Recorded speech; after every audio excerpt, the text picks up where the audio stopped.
की त्याचे जे हे झालं त्याचं मूळ स्थान, हे जे बरोबर सेंटरला असणे याला म्हणायचं काय म्हणायचं मूळ स्थान, ही त्याची मीन पोझिशन आहे. काय आहे मीन पोझिशन. त्यानंतर मी याला थोडं लेफ्टला नेलं, लेफ्टला सोडल्यानंतर काय झालं बरं की तो फक्त मीन पोझिशन पर्यंतच गेला का, मुख्य स्थानापर्यंत गेला का नाही. तर मुख्य स्थानापासून सुद्धा तो म्हणजे जितकं अंतर, समजा मी ते त्याला 10 सेंटीमीटर कुठे नेलं लेफ्टला नेलं, तर 10 सेंटीमीटर कुठे जातो तो राईटला सुद्धा जातो. बरोबर आहे का. तर आज आपण नवीन चॅप्टर सुरू करायलो, ध्वनी आणि ध्वनीची निर्मिती.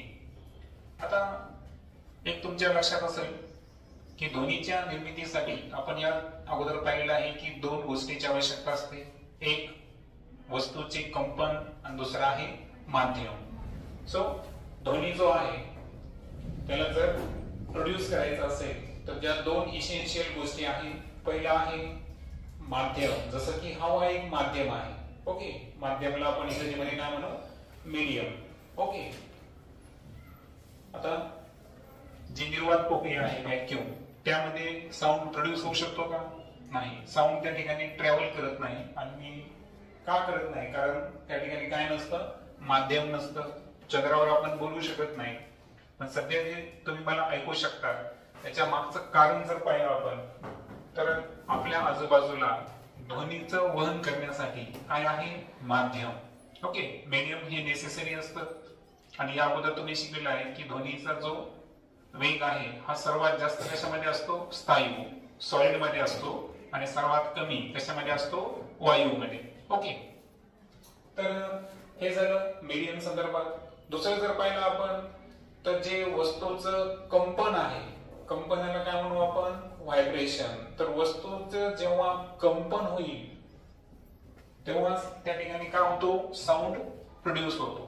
इवन मी तुम्हाला आता बोलत आहे तर माझ्या लंग्स मधून जी एअर पास व्हायली ही माझ्या व्होकल कॉर्ड म्हणजे जे दोन स्वर तंतू आहे स्वर यंत्रामध्ये, तर या स्वर ज्याला आपण व्होकल कॉर्ड्स म्हणतो है ना, तर त्या व्होकल कॉर्डचं काय व्हायलं कंपन व्हायब्रेशन व्हायलं, आणि या व्हायब्रेशन मुळे माझा आवाज तुमच्यापर्यंत पोहोचायला. येते लक्षात. म्हणजे याचा अर्थ ध्वनीची निर्मितीसाठी ज्या दोन गोष्टी इसेन्शियल आहे, तर पहिली गोष्ट होती माध्यम आणि दुसरा आहे कंपन. त्यानंतर आपण हे पण पाहिलं होतं की ध्वनीची जी तीव्रता आहे ती आपण ज्या एककामध्ये मोजतो ते कोणतं आहे डेसिबल है ना. ध्वनी जे आहे तर ध्वनीची जी तीव्रता आहे ना इंटेन्सिटी म्हणू आपण, तर ही तीव्रता ज्या एककामध्ये मोजतो आपण ते कोणतं आहे डेसिबल. ओके, आणि ध्वनीची तीव्रता याला आपण काय म्हणतो साऊंड इंटेन्सिटी है ना, इंटेन्सिटी ऑफ साऊंड. त्यानंतर जर पाहिलं आपण तर आज आपल्याला काय करायचं आहे की ध्वनीच्या संदर्भात दोन कन्सेप्ट आपल्याला बघायचे आहेत. पहिल्यांदा आपण बोलणार आहोत पिरियोडिक मोशन आणि दुसरा आहे ऑसिलेटरी मोशन. हे कन्सेप्ट आपण समजून घेऊ आणि त्यानंतर त्याचं रिलेशनशिप साऊंडशी कशी आहे हे आपण नंतर डिस्कस करू. ठीक आहे, तर आज आपला पहिला मुद्दा आहे पिरियोडिक मोशन. आता मोशन म्हणजे काय, मोशन म्हणजे काय गती. तर एखाद्या वस्तूचं सातत्यानं विस्थापन होत असेल है ना, कंटिन्युअसली डिस्प्लेसमेंट होत असेल है ना, स्थान बदलत असेल, तर निश्चितच ती वस्तू कशामध्ये आहे मोशन मध्ये आहे, गतीमध्ये आहे असं आपण म्हणतो. आणि स्टँडर्ड 6 मध्ये असताना तुम्ही गतीचे प्रकार पाहिलेत हे की नाही. त्यामध्ये दोन प्रकारच्या गती अगोदर मुख्य, एक रेषीय, दुसरा आहे नैक रेषीय, लिनियर आणि नॉन लिनियर मोशन. बरोबर आहे का. त्यामध्ये तुम्ही लिनियर मोशन मध्ये दोन गोष्टी पाहिल्या होत्या. कोणत्या कोणत्या, एक होत्या युनिफॉर्म मोशन आणि दुसरा आहे नॉन युनिफॉर्म लिनियर मोशन. बरोबर. आणि जे नैक रेषीय गती ज्यांना आपण नॉन लिनियर म्हणतो त्यामध्ये कोणत्या होत्या यादृच्छिक गती. म्हणजे कोणती गती असेल ती ऑसिलेटरी मोशन. फुलपाखरू जे आहे त्याचं कोणत्या डायरेक्शनला जाईल हे सांगता येतं का नाही. नॉन लिनियर होते त्यामध्ये आपण 4 पाहिले होते. एक होतं ऑसिलेटरी मोशन ज्याला आपण कोणतं म्हणतो दोलन गती. दुसरं होतं सर्क्युलर मोशन ज्याला आपण काय म्हणलो होतो वर्तुळाकार गती. त्यानंतर पिरियोडिक मोशन म्हणजे नियतकालिक गती, आणि चौथं होतं रॅन्डम मोशन, कोणत्याही दिशेने असणार यादृच्छिक गती. असे आपण प्रकार पाहिले होते. तर त्यामधले दोन पुन्हा आपण डिस्कस करायलो. पहिला आहे पिरियडिक मोशन. आता पिरियडिक मोशन संदर्भात एक एक्झाम्पल तुम्हाला दिलं आहे, स्ट्रिंग म्हणजे जी तार आहे. आता तुम्ही पाहिलं असेल ते तंबोरा असतो का, हे की नाही, तर त्याची जी तार आहे त्या तारेला जेव्हा आपण काय करतो, जस्ट स्पर्श केला म्हणजे तार छेडली तर त्याच्यातून तिचा अगोदर तुम्ही जर काळजीपूर्वक निरीक्षण केलं तर त्यामध्ये काय तयार होतात, व्हायब्रेशन्स, कंपन तयार होतात. आणि त्या कंपनामुळेच काय निर्माण होतो, साऊंड निर्माण होतो. म्हणजे इथं जे आपण सांगितलं होतं की साऊंडच्या निर्मितीसाठी वस्तूचं काय होणे आवश्यक आहे, कंपन होणे आवश्यक आहे. आणि त्या तारला पहा, कोणतंही वाद्य असू द्या, बरोबर आहे का, तर त्या वाद्यातून जेव्हा ध्वनी निर्माण होतो याचा अर्थ असा आहे की तिथं काय होत आहे, वस्तूचं कंपन होत आहे. आता हे कंपन होत असताना पिरियडिक मोशन काय आहे. पिरियडिक मोशन म्हणजे काय माहिती का, की मोशनच्या दरम्यान जर प्रत्येक व्हायब्रेशन साठी, प्रत्येक कंपनासाठी लागणारा जो कालावधी आहे तो जर सारखा असेल तर त्या मोशनला कोणतं मोशन म्हणायचं, पिरियडिक मोशन, नियतकालिक गती.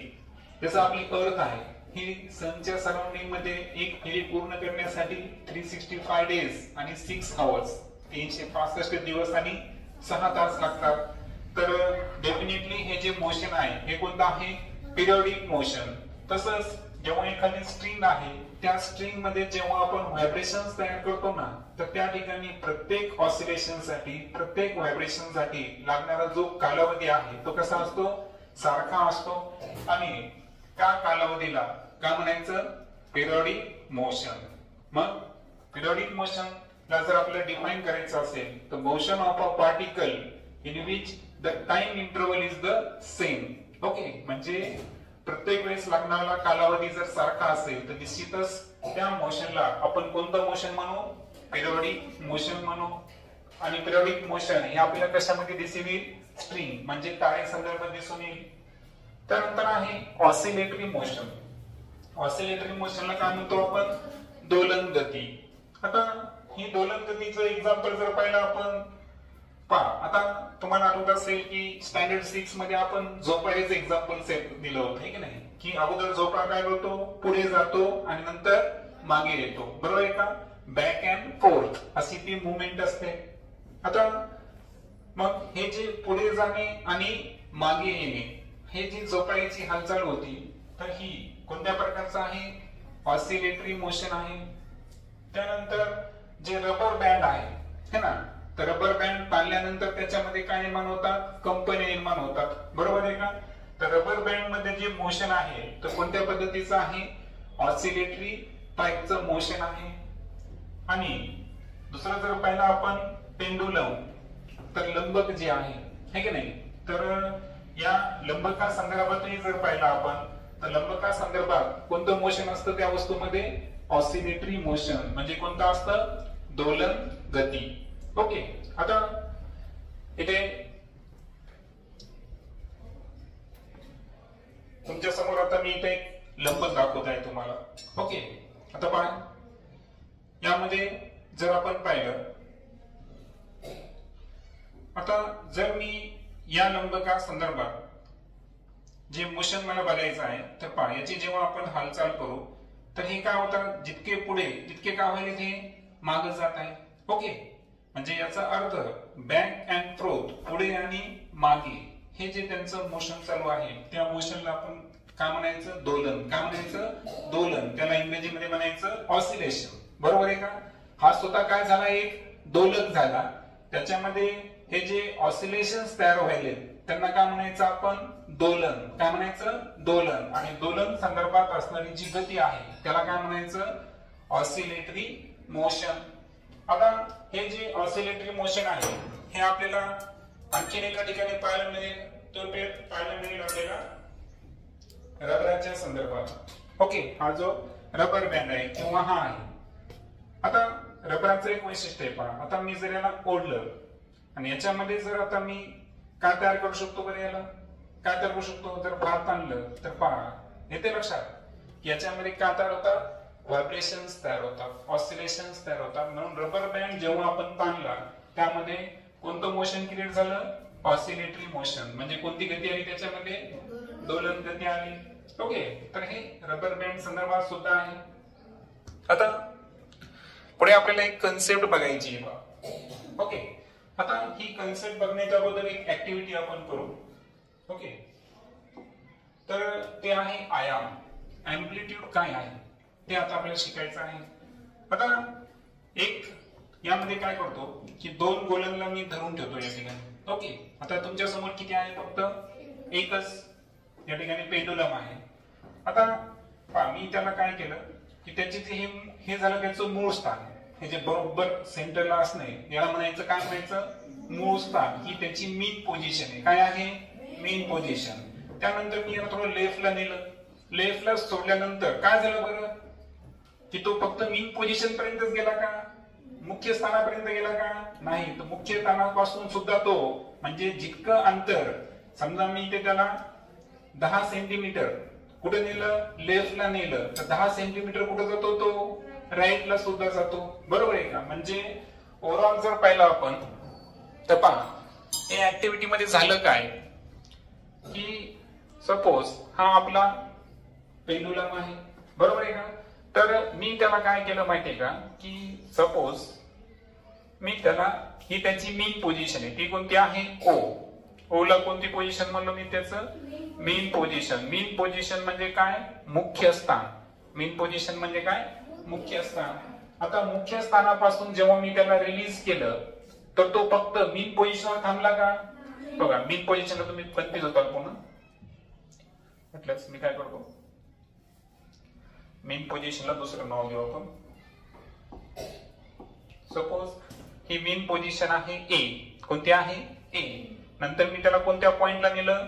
बी पॉइंटला नेलं. ओके, आता बी पॉइंटवरून मी त्या पेंडुलमला जेव्हा रिलीज करतो तेव्हा तो फक्त ए पर्यंत येतो का? नाही. तर तो कुठपर्यंत आला? या ठिकाणी पुढे पॉइंट पर्यंत गेला आणि त्या पॉइंटला आपण काय नाव घेऊ? सी पॉइंट घेऊ. बरोबर आहे का? आणि सपोज हे त्याचं रिजिड सपोर्ट आहे. ओके, आता झालं काय की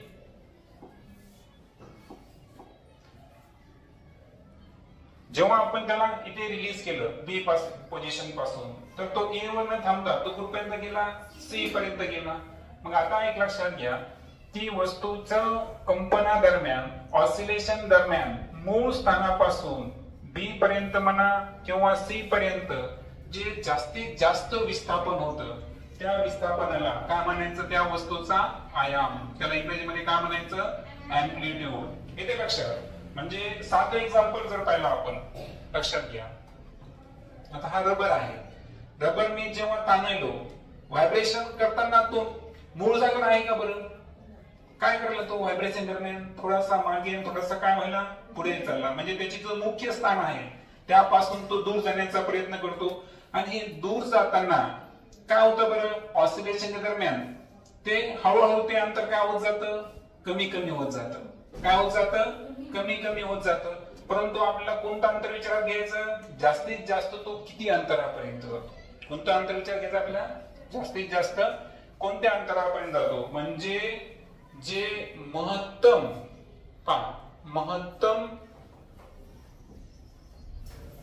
दूरचे अंतर हे आपल्याला विचारात घ्यायचं आहे. म्हणजे आपल्याला इंग्रजीमध्ये सांगायचं असेल तर आपण म्हणू maximum displacement from mean position. Maximum displacement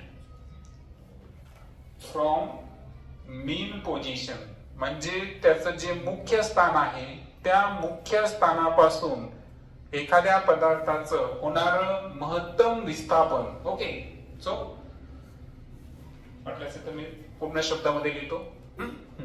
आता मराठीमध्ये जर लिहायचं असेल तर काय लिहिणार मी? मॅक्झिमम डिस्प्लेसमेंट म्हणजे काय? महत्तम विस्थापन. कुठून? फ्रॉम मीन पोझिशन म्हणजे मुख्य स्थानापासून वस्तूचे होणारे कोणते विस्थापन? महत्तम म्हणजे मॅक्झिमम लेवलला होणारे जे विस्थापन आहे त्या विस्थापनाला काय म्हणायचं? अँप्लिट्यूड. लक्षात सर्वांना? तर अँप्लिट्यूड जी आहे ही कन्सेप्ट कशी आहे की जेव्हा एखाद्या वस्तूमध्ये आपण ऑसिलेशन्स क्रिएट करायलो तर त्यामध्ये जे पार्टिकल्स आहेत हे पार्टिकल्स मुख्य स्थानापासून जास्तीत जास्त किती अंतरापर्यंत विस्थापित होतात म्हणजे स्थान बदलतात, त्या जास्तीत जास्त अंतराला काय म्हणायचं, अँप्लिट्यूड। आता लक्षात, ओके। आता हे झाल्यानंतर पुढची कन्सेप्ट आहे आपली स्थितीस्थापकता। आता स्थितीस्थापकता हा जो गुणधर्म आहे ना, तर हा रबरामध्ये आहे, ताण काट्यामध्ये आहे, लंबकामध्ये आहे। कशा पद्धतीने पाहून घेऊ आपण।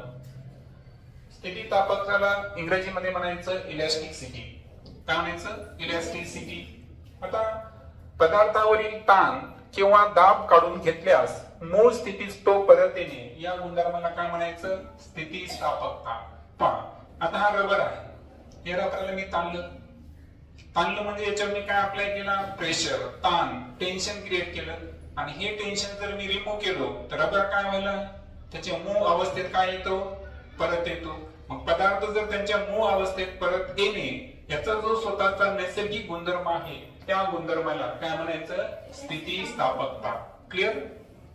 त्यानंतर आता रबर बँड आपण जेव्हा ताणतो तेव्हा त्याच्यामध्ये काय निर्माण होतात, कंपने, व्हायब्रेशन्स तयार होतात, आणि म्हणून स्थितीस्थापकता त्या ठिकाणी काय करत असते, कार्य करत असते। पहा, हा रबर मी ताणल्याबरोबर याच्यामध्ये सद्य स्थितीमध्ये काय निर्माण झालेले आहेत, कंपन।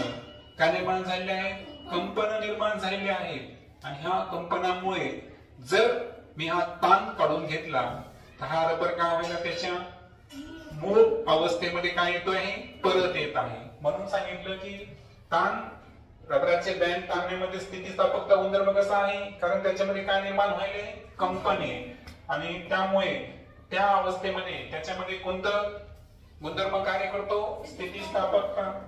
आता लंबकाचे दोलन होत असताना पृथ्वीचे गुरुत्वाकर्षण बल कार्य करते का नाही, हा प्रश्न जर असेल तर त्याचं उत्तर काय आहे, जेव्हा ही लंबकाचे दोलन होत असते अशा वेळेस पृथ्वीचे गुरुत्वाकर्षण बल कार्य करत असते। आता पहा, हा लंबक आहे, बरोबर आहे का। आता यामधले मी दोन पार्टिकल्स जे आहेत ते रिमूव्ह करतो, ओके ओके। आता ह्या दोन मी जेव्हा रिमूव्ह केलो, आता होतं काय की आपण जेव्हा स्थितीस्थापकता समजून गेलो तर आपल्याला असं वाटतं की पदार्थाला जेव्हा आपण रिलीज केलं तेव्हा तो मूळ स्थानापासून काय करत आहे, स्थान बदलत आहे। मग हे जे मोशन आहे हे कोणतं आहे, हॉरिझॉन्टल आहे, आडवं आहे, आणि पृथ्वीचं गुरुत्वाकर्षण कसं कार्य करतं, पृथ्वीच्या केंद्राच्या दिशेने कार्य करतं। आपल्याला वाटतं की मग इथं काय नसेल, गुरुत्वाकर्षण नसेल, पण तसं आहे का, नाही, कारण या वस्तूला काय आहे, मास, आणि जिथं मास आहे तिथं त्याच्यावर काय अप्लाय होते, ग्रॅव्हिटी। काय अप्लाय होते, ग्रॅव्हिटी, म्हणजे गुरुत्व बल कार्य करतं, आणि गुरुत्व बल जर कार्य करत असेल तर निश्चितच त्या ठिकाणी काय असणार, गुरुत्वाकर्षण असणार। आणि दॅट्स व्हाय लक्षात ठेवायचं की लंबकाचे जेव्हा दोलन होत असते तेव्हा पृथ्वीचे गुरुत्वाकर्षण बल हे निश्चितच कार्य करत असते। त्यानंतर शेवटी पाहू आपण दोलकाचा दोलन काळ। आता एक लक्षात घ्या, दोलकाचा दोलन काळ कसा, तर पहा, आता आपल्या फिगरकडे येऊ आपण। पहा, बी पासून आता वस्तूची सुरुवात समजा आपण कुठून करूया, वस्तूची सुरुवात करूया आपण ए पोझिशन पासून ना। पहा, आता वस्तू जी आहे ना, ए स्थानापर्यंत पासून कुठपर्यंत गेली, बी पर्यंत, बी पासून ती कुठपर्यंत गेली, सी पर्यंत, आणि सी पासून ती पुन्हा कुठपर्यंत आली, ए पर्यंत आली। तर एवढं जे त्यानं या ठिकाणी हालचाल केली किंवा अंतर पूर्ण केलं म्हणजे एक ऑसिलेशन त्यानं कंप्लीट केलं। काय पूर्ण केलं या ठिकाणी, एक ऑसिलेशन, या ठिकाणी एक दोलन त्यानं पूर्ण केलं, आणि म्हणून दोलकाचा दोलन काळ जर आपल्याला काढायचा असेल, okay, so time period of oscillation, इंग्रजीमध्ये काय म्हणू त्याला आपण, टाइम पिरियड ऑफ ऑसिलेशन। आणि हे जर काढायचं असेल तर टाइम पिरियड ऑफ ऑसिलेशन म्हणजे काय, एक दोलन पूर्ण करण्यासाठी लागणारा कालावधी। लक्षात आलं, वाटल्यास आपण लिहू शकतो की एक दोलन पूर्ण करण्यास लागणारा कालावधी, किंवा इंग्रजीमध्ये जर म्हणायचं असेल the time required to complete one oscillation, है ना, एक ऑसिलेशन कंप्लीट करण्यासाठी लागणारा जो टाइम आहे त्या टाइमला म्हणायचं time period of oscillation. Finally आहे दोलकाची वारंवारिता, म्हणजेच त्याला इंग्रजीमध्ये म्हणू आपण फ्रिक्वेन्सी ऑफ ऑसिलेशन. काय म्हणू? Frequency of oscillation. आता तुम्ही एक लक्षात ठेवायचं की टाइम पिरियड जो आहे दोलकाचा दोलन काळ ही वेळ आहे. काय आहे? वेळ. आणि वेळेचं याचा एकक काय आहे बरं? वेळ याचा एकक काय आहे? काय आहे? सेकंद. हा, लक्षात ठेवा. म्हणून दोलकाचा दोलन काळ ज्या एककामध्ये मोजतो आपण याचा एकक, ते एकक कोणता आहे? सेकंद आहे. आता फ्रिक्वेन्सी म्हणजे काय? आता एक लक्षात ठेवायचं आहे की वारंवारिता जेव्हा आपण डिफाइन करतो तर एकक कालावधीमध्ये किती कंपने पूर्ण होतात त्या कंपनाच्या संख्येला काय म्हणायचं? फ्रिक्वेन्सी. काय म्हणायचं? फ्रिक्वेन्सी. की एकक कालावधीमध्ये एखाद्या वस्तूचं दोलन होत असताना, ऑसिलेशन होत असताना त्याचे नंबर ऑफ ऑसिलेशन्स पहा. फ्रिक्वेन्सीला शॉर्टकट व्याख्या काय आहे? Number of oscillation. म्हणजे दोलनाची जी संख्या आहे एकक कालावधीमध्ये, तर एकक कालावधीमध्ये असणाऱ्या दोलकाच्या संख्येला म्हणजे number of oscillation in unit time, it is non as the frequency of oscillation. आता ही जी फ्रिक्वेन्सी याचं एक सूत्र आहे पहा. फ्रिक्वेन्सीला आपण एन या अक्षराने दाखवतो. कोणत्या? एन. आणि एन चं सूत्र आहे एन बरोबर 1/T. टी काय आहे? दोलकाचा जो दोलन काळ आहे त्याला आपण कोणत्या इंग्रजी अक्षरांना शो करायचं? टी. पहा, कॅपिटल टी लिहिला याचा अर्थ काय येतो? Time period of oscillation. आणि स्मॉल एन जर मी काढला तर ते काय आहे? Frequency of oscillation. म्हणजे दोलकाचा दोलन काळ कोणत्या इंग्रजी अक्षरात दाखवलो आपण? टी. आणि दोलकाची जी वारंवारिता आहे ती कोणत्या अक्षरात दाखवलो? एन. एन आणि टी चा काय संबंध आहे? एन बरोबर 1/T. म्हणजे जी वारंवारिता आहे ती कशाच्या विरुद्ध आहे? रेसिप्रोकल वेळेच्या विरुद्ध, हे की नाही? आणि जर एकक तुम्हाला माहित करून घ्यायचं असेल, एकक जे एकक आहे ते आहे हर्ट्झ. काय आहे? हर्ट्झ. आणि हर्ट्झ साठी कोणतं चिन्ह वापरतो आपण? कॅपिटल एच आणि स्मॉल झेड. म्हणून वारंवारितेचं एकक काय आहे? हर्ट्झ. आता एक लक्षात घ्या, एखाद्या आपण रबर बँड घेतला, रबर बँडचे एका सेकंदामध्ये समजा 50 ऑसिलेशन झाले. किती ऑसिलेशन झाले? 50. मग याचा अर्थ त्याची जी फ्रिक्वेन्सी आहे ते किती हर्ट्झ झाली? 50 हर्ट्झ. म्हणजे एका सेकंदामध्ये किती ऑसिलेशन्स, किती कंपन तयार होतात, किती दोलन होतात यावरून त्याची काय ठरते? फ्रिक्वेन्सी. आणि सांगितलं की आपण घेतलेल्या उदाहरणामध्ये एका सेकंदामध्ये किती ऑसिलेशन झाले होते?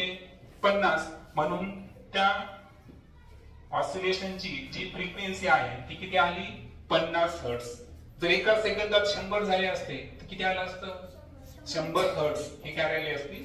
फ्रिक्वेन्सी. तर अशा पद्धतीची ही सामान्य माहिती आपण पाहिली.